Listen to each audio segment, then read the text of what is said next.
Hello, friends.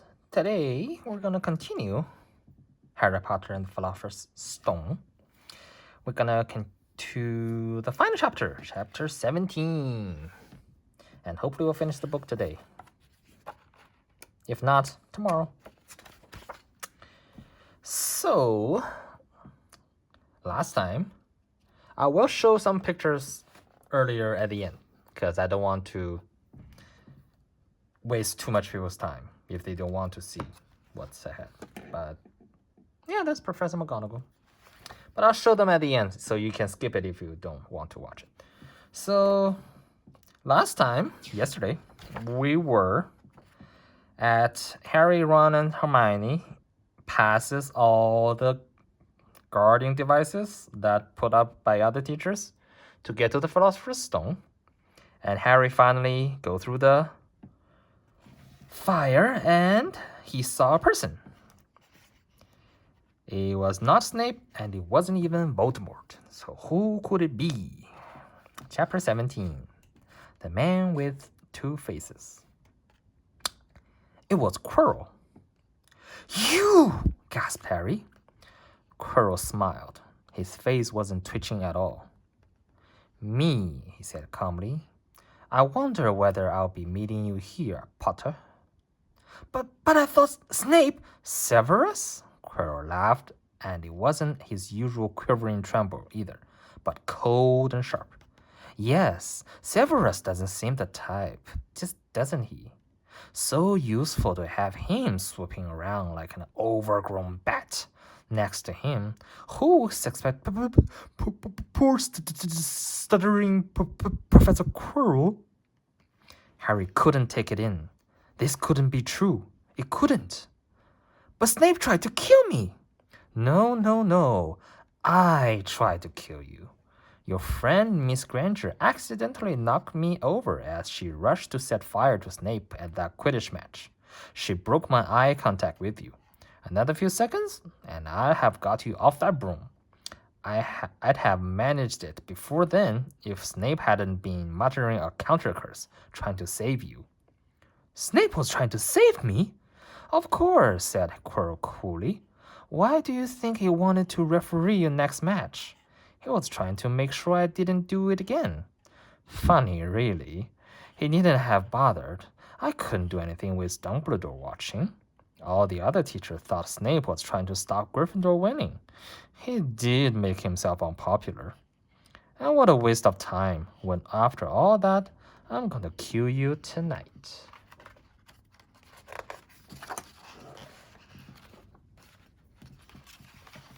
Quirrell snapped his fingers. Ropes sprang out of thin air and wrapped themselves tightly around Harry. You are too nosy to live, Potter, scourging around the school at Halloweens like that. For all I knew, you'd seen me coming to look at what was guarding the stone. You let the troll in? Certainly, I have a special gift with trolls. You must have seen what I did to the ones in the chamber back there. Unfortunately, while everyone else was running around looking for it, Snape, who already suspected me, went straight to the third floor to head me off. And not only did my troll fail to beat you to death, that three-headed dog didn't even manage to bite Snape's leg off properly. Now wait quietly, Potter. I need to examine this interesting mirror. It was only then that Harry realized what was standing behind Quirrell. It was the Mirror of Eries. This mirror is the key to find the stone, Quirrell murmured, tapping his way around the frame. Trust Dumbledore to come up with something like this. But he's in London. I'll be far away by the time he gets back. All Harry could think of doing was to keep Quirrell talking and stop him concentrating on the mirror. I saw you and Snape in the forest, he blurted out. Yes, said Quirrell idly, walking around the mirror to look at the back. He was on me by that time, trying to find out how far I'd got. He suspected me all along, tried to frighten me, as though he could, when I had Lord Voldemort on my side. Quirrell came back out from behind the mirror and stared hungrily into it. I see the stone. I'm presenting it to my master. But where is it? Harry struggled against the rope behind him, binding him, but they didn't give. He had to keep Quirrell from giving his whole attention to the mirror. But Snape always seemed to hate me so much. Oh, he does, said Quirrell casually. Heavens, yes. He was at Hogwarts with your father, didn't you know? They loathed each other, but he never wanted you dead. But I heard you a few days ago, sobbing. I thought Snape was threatening you. For the first time, a spasm of fear flitted across Quirrell's face. Sometimes, he said, I find it hard to follow my master's instructions. He's a great wizard, and I'm weak. You mean he was there in the classroom with you? Harry gasped. Oh, he's with me wherever I go, said Quirrell quietly. I met him when I traveled around the world. A foolish young man I was then, full of ridiculous ideas about good and evil. Lord Voldemort showed me how wrong I was. There's no good and evil. There's only power, and those too weak to seek it. Since then, I have served him faithfully. Although I have let him down many times, he has had to be very hard on me. Quirrell shivered suddenly. He does not forgive mistakes easily. When I failed to steal the stone from Gringotts, he was most displeased. He punished me. Decided he would have to keep a closer watch on me. Quirrell's voice tailed away. Harry was remembering his trip to Diagon Alley. How could he have been so stupid? He'd seen Quirrell there that very day, shaking hands with him in the leaky cauldron. Quirrell cursed under his breath. I don't understand. Is the stone inside the mirror? Should I break it? Harry's mind was racing. What I want more than anything else in the world at the moment, he thought, is to find the stone before Quirrell does. So if I look in the mirror, I shall see myself finding it, which means I'll see where it is hidden. But how can I look without Quirrell realizing what I'm up to? He tried to edge to the left, to get in front of the glass without Quirrell noticing, but the rope around his ankle were too tight. He tripped and fell over. Quirrell ignored him. He was still talking to himself. What does this mirror do? How does it work? Help me, master. And to Harry's horror, a voice answered. And the voice seemed to come from Quirrell himself. Use the boy. Use the boy. Quirrell rounded on Harry. Yes, Potter, come here. He clapped his hands once, and the rope binding Harry fell off. Harry got slowly to his feet. Come here, Quirrell repeated. Look in the mirror and tell me what you see. Harry walked towards him. I must lie, he thought desperately. I must look and lie about what I see, that's all. Quirrell moved close behind him. Harry breathed in the funny smell that seemed to come from Quirrell's turban. He closed his eyes, stepped in front of the mirror, and opened them again. He saw his reflection, pale and scared, looking at first. But a moment later, the reflection smiled at him. It put his hand into its pocket and pulled out a blood-red stone. It winked and put the stone back in his pockets. And as it did so, Harry felt something heavy dropped into his real pocket. Somehow, incredibly, he's got the stone. Well, said Quirrell impatiently, what do you see? Harry screwed up his courage. I see myself shaking hands with Dumbledore, he invented. I've won the House Cup for Gryffindor. Quirrell cursed again. Get out of the way, he said. As Harry moved aside, he felt the Philosopher's Stone against his leg. Dare he make a break for it? But he hadn't walked 5 paces before a high voice spoke, though Quirrell wasn't moving his lips. He lies! He lies! Potter, come back here! Quirrell shouted. Tell me the truth! What did you just see? The high voice spoke again. Let me speak to him, face to face. Master, you're not strong enough. Oh, I have strength enough for this. Harry felt as if Devil's snare was rooting him to the spot. He couldn't move a muscle. Petrified, he watched as Quirrell reached up and began to unwrap his turban.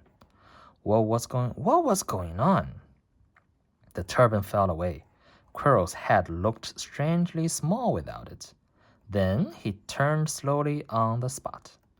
Harry would have screamed, but he couldn't make a sound. Where there should have been a back to Quirrell's head, there was a face. The most terrible face Harry had ever seen. Da da da da. The face. It was chalk white with glaring red eyes and slits for nostrils, like a snake. Harry Potter, he whispered. Harry tried to take a step backward, but his legs wouldn't move. See what I've become, the face said. Mere shadow and vapor. I have formed only when I can share another's body. But there has always been those willing to let me into their hearts and minds. Unicorn blood has strengthened me these past weeks. You saw faithful Quirrell drinking it from me in the forest. And once I have the elixir of life, I'll be able to create a body of my own. Now, why don't you give me the stone in your pocket? So he knew. The feeling of suddenly surged back into Harry's legs. He stumbled backwards. Don't be a fool, snarled the face. Better save your own life and join me. Or you'll meet the same end as your parents. They died begging me for mercy. Liar! Harry shouted suddenly. Quirrell was walking backwards at him, so that Voldemort could still see him. The evil face was now smiling. How touching, it hissed. I always value bravery. Yes, boy. Your parents were brave. I killed your father first, and he put up a courageous fight. But your mother needn't have died. She was trying to protect you. Now give me the stone, unless you want her to have died in vain. Never! Harry sprang towards the flame door, but Voldemort screamed, Seize him! And the next second, Harry felt Quirrell's hand close on his wrist. At once, a needle-sharp pain seared across Harry's scar. His head felt as though it was about to split into two. He yelled, struggling with all his might, and to his surprise, Quirrell let go of him. The pain in his head lessened. He looked around wildly to see where Quirrell had gone, and saw him hunched in pain, looking at his fingers. They were blistering before his eyes. Seize him! Seize him! Shrieked Voldemort again, and Quirrell lunged, knocking Harry clean off his feet, landing on top of him, both hands around Harry's neck. Harry's scar was almost blinding him with pain, yet he could see Quirrell's howling in agony. Master, I cannot hold him! My hands! My hands! And Quirrell, though pinning Harry to the ground with his knees, let go of his neck and stared, bewildered, at his own palms. Harry could see they looked burnt, raw, red, and shiny. Then kill him, fool, and be done! Screeched Voldemort. Quirrell raised his wand to perform a deadly curse, but Harry, by instinct, reached up and grabbed Quirrell's face. Ah! Quirrell rolled off him, his face blistering too, and then Harry knew Quirrell couldn't touch his bare skin, not without suffering terrible pain. His only chance was to keep hold of Quirrell, keep him in enough pain to stop him doing a curse. Harry jumped to his feet, caught Quirrell by the arm, and hang on as tight as he could. Quirrell screamed and tried to throw Harry off. The pain in Harry's head was building. He couldn't see. He could only hear Quirrell's terrible shrieks and Voldemort's yells of, "Kill him! Kill him!" And the other voices, maybe in Harry's own head, crying, "Harry! Harry!" He felt Quirrell's arm wrenched from his grasp, knew all was lost, and fell into blackness. Down, down, down. Something gold was glinting up just above him. The snitch! He tried to catch it, but his arm was too heavy. He blinked. It wasn't a snitch at all. It was a pair of glasses. How strange. He blinked again. The smiling face of Albus Dumbledore swam into view above him. "Good afternoon, Harry," said Dumbledore. Harry stared at him. Then he remembered. "Sir, the stone! It was Quirrell! He got the stone, sir! Quick!" "Oh, calm yourself, dear boy. You're a little behind the times," said Dumbledore. "Quirrell does not have the stone." Then who does, sir? Harry, please relax, or Madame Pomfrey would have me thrown out." Harry swallowed and looked around him. He realized he must be in the hospital wing. He was lying in a bed with white linen sheets, and next to him was a table piled high with what looked like half of the sweet shop. "Tokens from your friends and admirers," said Dumbledore, beaming. "What happened down in the dungeon between you and Professor Quirrell is a complete secret. So, naturally, the whole school knows. I believe your friend, Mr. Fred and George Weasley, were responsible for trying to send you a lavatory seat. No doubt they thought it would amuse you. Madame Pomfrey, however, felt it might not be very hygienic and confiscated it. How long have I been in here?" 3 days. Mr. Ronald Weasley and Miss Granger will be most relieved you have come around. They have been extremely worried." "But, sir, the stone—" "I see you are not to be distracted. Very well. The stone. Professor Quirrell did not manage to take it from you. I arrived in time to prevent that. Although you were doing very well on your own, I must say." "You got there? You got Hermione's owl?" "Oh, it must have crossed in midair. No sooner had I reached London than it became clear to me that the place I should be was the one I had just left. I arrived just in time to pull Quirrell off you. It was you! I feared I might be too late." You nearly were. I couldn't have kept him off the stone much longer." "Not the stone, boy. You! The effort involved nearly killed you. For one terrible moment there, I was afraid it had. As for the stone, it had been destroyed." "Destroyed?" said Harry blankly. "But your friend, Nicholas Flamel—" "Oh, you know about Nicholas?" said Dumbledore, sounding quite delighted. "Oh, you did do the thing properly, did you? Well, Nicholas and I have had a little chat and agreed it's all for the best." "But that means he and his wife will die, won't they?" "They have enough elixir stored to set their affairs in order, and then, yes, they will die." Dumbledore smiled at the look of amazement on Harry's face. "To one as young as you, I'm sure it seems incredible. But to Nicholas and Perenelle, it really is like going to bed after a very, very long day. After all, to the well-organized mind, death is but the next great adventure. You know, the stone was really not such a wonderful thing. As much money and life you could want. The two things most human beings would choose above all. The trouble is, humans do have a knack of choosing precisely the things which are worst for them." Harry lay there, lost of words.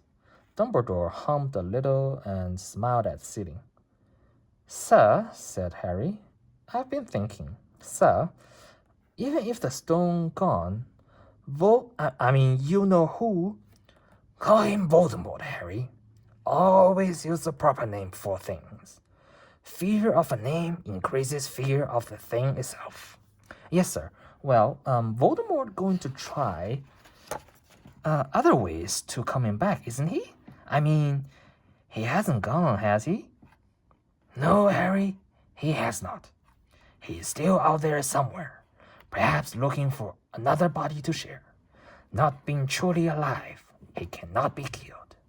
He left Quirrell to die. He shows just as little mercy to his followers as his enemies. Nevertheless, Harry, while you may only have delayed his return to power, it will merely take someone else who is prepared to fight that seems a losing battle next time. And if he is delayed again and again, why, he may never return to power.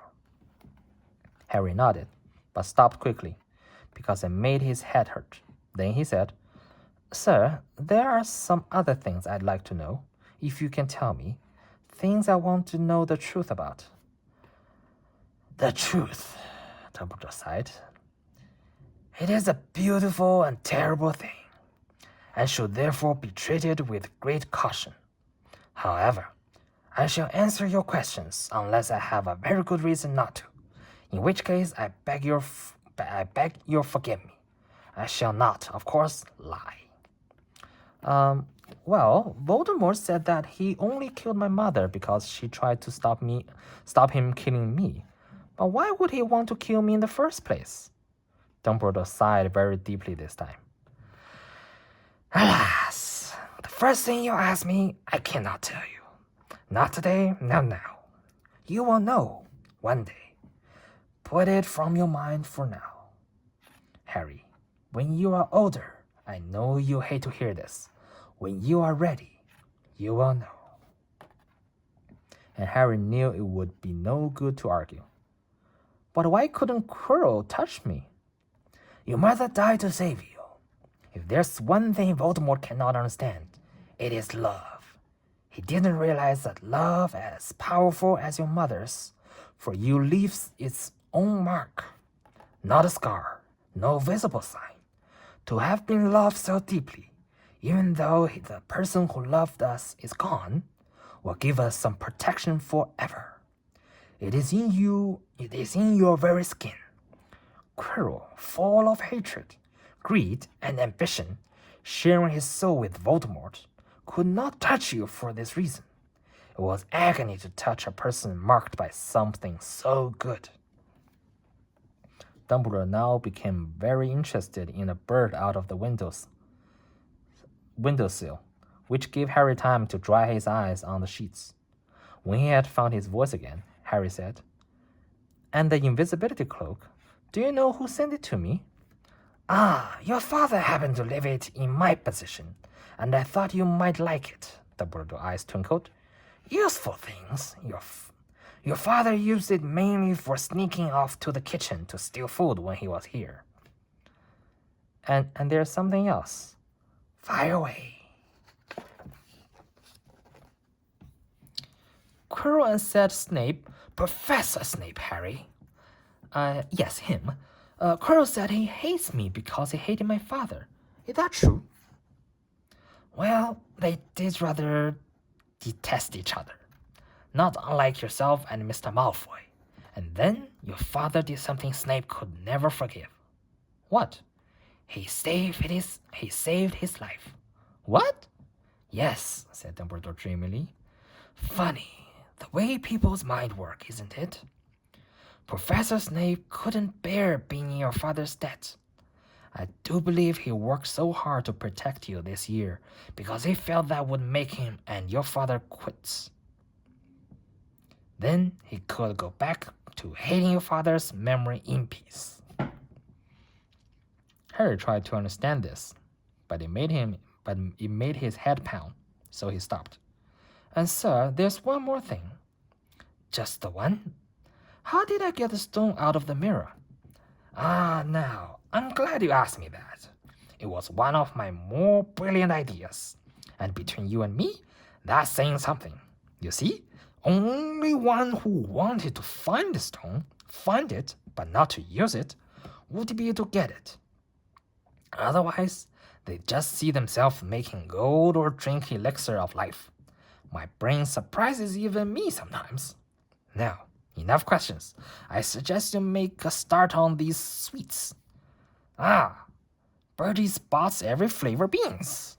I was unfortunate enough in my youth to come across a vomit-flavored one, and since then I'm afraid I'd rather lost my liking for them.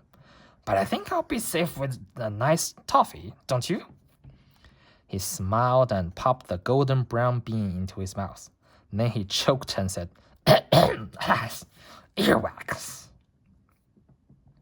Madame Pomfrey, the matron, was a nice woman, but very strict. Just 5 minutes, Harry pleaded. Absolutely not. You let Professor Dumbledore in?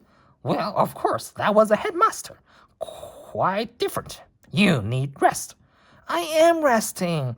Look, lying down and everything. Oh, go on, Madame Pomfrey. Oh, well, she said, but 5 minutes only. And she let Ron and Hermione in. Harry! Hermione looked ready to fling her arm around him again, but Harry was glad she held herself in, as his head was still very sore. Oh, Harry, we're sure you were going to. Dumbledore was so worried. The whole school's talking about it, said Ron. What really happened? It was one of those rare occasions when the true story is even more strange and exciting than the wild rumors. Harry told them everything. Quirrell, the mirror, the stone, and Voldemort. Ron and Hermione were a very good audience. They gasped in all the right places, and when Harry told them what was under Quirrell's turban, Hermione screamed out loud. So the stone is gone? Said Ron finally. Flamel just going to die? That's what I said. But Dumbledore thinks that, what was it? To the well-organized mind, death is but the next great adventure. I always said he was off his rocker, said Ron, looking quite impressed at how mad his hero was. So what happened to you two? Said Harry. Well, I get back all right, said Hermione. I brought Ron round. That took a while, and we were dashing up to the owlery to contact Dumbledore when we met him in the entrance hall. He already knew. He just said, Harry's gone after him, hasn't he? And hurried off to the 3rd floor. Do you know he'd meant you to do it? Said Ron, sending you your father's cloak and everything. Well, Hermione exploded. If he had, I mean to say, that's terrible. You would have been killed. No, it isn't, said Harry thoughtfully. He's a funny man, Dumbledore. I think he sort of wants to give me a chance. I think he knows more or less everything that goes around here, you know? I reckon he had a pretty good idea we were going to try, and instead of stopping us, he just taught us enough to help. I don't think it was an accident he let me find out how the mirror worked. It's almost like he thought I had the right to face Voldemort if I could. Yeah, Dumbledore's barking all right, said Ron proudly. Listen, you've got to be up for the end of year feast tomorrow. The points are all in, and Slytherin won, of course. He missed the last Quidditch match. We were steamrolled by Ravenclaw without you. But the food will be good. At that moment, Madame Pomfrey burst over. You have all nearly 15 minutes. Now out, she said firmly. After a good night's sleep, Harry felt nearly back to normal. I want to go to the feast, he told Madame Pomfrey as she straightened his many sweet boxes. I can't I? Professor Dumbledore says you are to be allowed to go, she said sniffly, as though in her opinion Professor Dumbledore didn't realize how risky feast could be. And you have another visitor. Oh, good, said Harry. Who is it? Hagrid sidled through the door as he spoke, as usual when he was indoors. Hagrid looked too big to be allowed. He sat down next to Harry, took one look at him and burst into tears. It's all my Rudy fault, he sobbed, his face in his hands. I told the evil kid how to get past Fluffy. I told him. It was the only thing he didn't know, and I told him. Yeah, could have died. Oh, for a dragon egg! I'll never drink again. I should be chucked out of made to live as a muggle. Hagrid, said Harry, shocked to see Hagrid shaking with grief and remorse, great tears leaking down into his beard. Hagrid, you'd be found. He'd have found out somehow. This is Voldemort we're talking about. He'd have found out even if you hadn't told him. You could have died, sobbed Harry. And don't say the name. Voldemort, Harry bellowed. And Hagrid was so shocked, he stopped crying. I've met him, and I'm calling him by his name. Please cheer up, Hagrid. We saved the stone. It's gone, and he can't use it. Have a chocolate frog. I've got loads. Hagrid wiped his nose on the back of his hand and said, "Oh, that reminds me. I've got you a present." It's not a stone sandwich, is it? Said Harry anxiously, and at last Hagrid gave a weak chuckle. Nah. Dumbledore gave me the day off yesterday to fix it. Of course, he should have sacked me instead. Anyway, got you this. It seemed to be a handsome leather-covered book. Harry opened it curiously. It was full of wizard photos. Smiling and waving at him from every page were his mother and father. Send off to all your parents' old school friends asking for photos. Knew you didn't have any. Do you like it? Harry couldn't speak, but Hagrid understood. Harry made his way down to the end of year feast alone that night. He had been held up by Madame Pomfrey fussing about, insisting on giving him one last checkup, so the great hall was already full.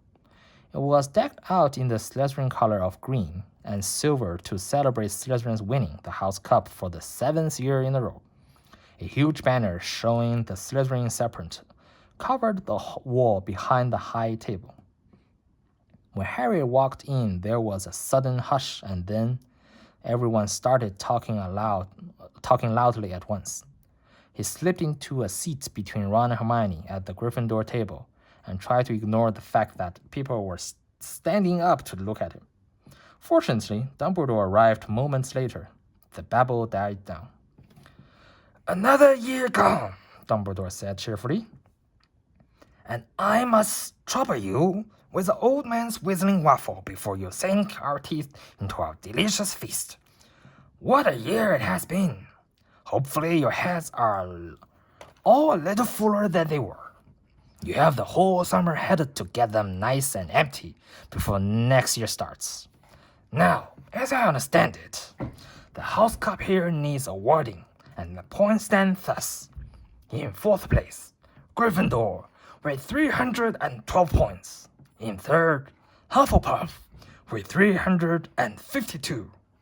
Ravenclaw have 426, and Slytherin 472. A storm of cheering and stamping broke out from the Slytherin's table. Harry could see Draco Malfoy banging his goblet on the table. It was a sickening sight. Yes. Well done, Slytherin, said Dumbledore. However, recent events must be taken into account. The room went very still, and Slytherin's smiles faded a little. Said Dumbledore. I have a few last-minute points to dish out. Let me see. Yes. First, to Mr. Ronald Weasley. Ron went purple in the face. He looked like a radish with bad sunburn. For the best played game of chess Hogwarts has seen in many years, I award Gryffindor House 50 points. Gryffindor cheers nearly raised the bewitched ceiling. The stars overhead seemed to quiver. Percy could be heard telling the other prefects, My brother, my youngest brother, got past McGonagall's giant chess set. At last, there was silence again. Second, to Miss Hermione Granger. For the use of cool logic in the face of fire, I award Gryffindor House 50 points. Hermione buried her face in her arms. Harry strongly suspected she had burst into tears. Gryffindors up and down the table were beside themselves. They were 100 points up. Third to Mr. Harry Potter, said Dumbledore. The room went deadly quiet. For pure nerve and outstanding courage, I award Gryffindor House 60 points. The ding was deafening. Those who could add up while yelling themselves hoarse knew that Gryffindor now had 472 points, exactly the same as Slytherin. They had drawn for the House Cup. If only Dumbledore had given Harry just one more point. Dumbledore raised his hands. The room gradually fell silent. There are all kinds of courage, said Dumbledore, smiling. It takes a great deal of bravery to stand up to our enemies, but just as much to stand up to our friends. I therefore award 10 points to Mr. Neville Longbottom. Someone standing outside the Great Hall might well have thought some sort of explosion had taken place. So loud was the noise that erupted from the Gryffindor's table. Harry, Ron, and Hermione stood up to yell and cheer as Neville, white with shock, disappeared under a pile of people hugging him. He had never won so much as a point for Gryffindor before. Harry, still cheering, nudged Ron in the ribs and pointing at Malfoy, who couldn't have looked more stunned and horrified if he just had the body-binding curse put on him. Which means, Dumbledore called over the storm of applause, for even Ravenclaw and Hufflepuff were celebrating the down of Slytherin. We need a little change of decoration. He clapped his hands. In an instant, the green hangings became scarlet, and the silver became gold. The huge Slytherin serpent vanished, and the towering Gryffindor lion took his place. Snape was shaking Professor McGonagall's hand with a horrible forced smile. He caught Harry's eyes, and Harry knew at once that Snape's feeling towards him hadn't changed at one jot. This didn't worry Harry. It seemed as though life would be back to normal next year, or as normal as it ever was at Hogwarts. It was the best evening of Harry's life, better than winning at Quidditch or Christmas or knocking out mountain trolls. He would never, ever forget tonight. So this is a celebration. You can see candles floating in the air. You can see there's no seating. You can see the stars. Everyone's cheering because Gryffindor won because these four. Harry had almost forgotten that the exam results were still to come, but come they did. To their great surprise, both he and Ron passed with good marks. Hermione, of course, came top of the year. Even Neville scrapped through, his good herbology mark making up for his abysmal potion ones. They had hoped that Goyle, who was almost as stupid as he was mean, might be thrown out, but he had passed too. It was a shame, but as Ron said, you couldn't have everything in life. And suddenly, their wardrobes were empty. Their trunks were packed. Neville Toad was found lurking in a corner of the toilets. Notes were handed out to all students, warning them not to use magic over the holidays. "Oh, I always hope they forget to give us these," said Fred Weasley sadly. Hagrid was there to take them down to the fleet of boats that sailed across the lake. They were boarding the Hogwarts Express, talking and laughing as the countryside became greener and tidier, eating Bertie Spott's every flavored beans as they speed past Muggle towns, pulling off their wizard robes and putting on jackets and coats, pulling into platform 9 3/4 at King's Cross Station. It took quite a while for them all to get off the platform. A wizened old guard was up by the ticket barrier, letting them to go through the gate in 2 and 3s, so they didn't attract attentions by all bursting out of solid wall at once and alarming the Muggles. You must come and stay this summer," said Ron. "Both of you. I'll send you an owl." "Thanks, Harry," said Harry. "I'll need something to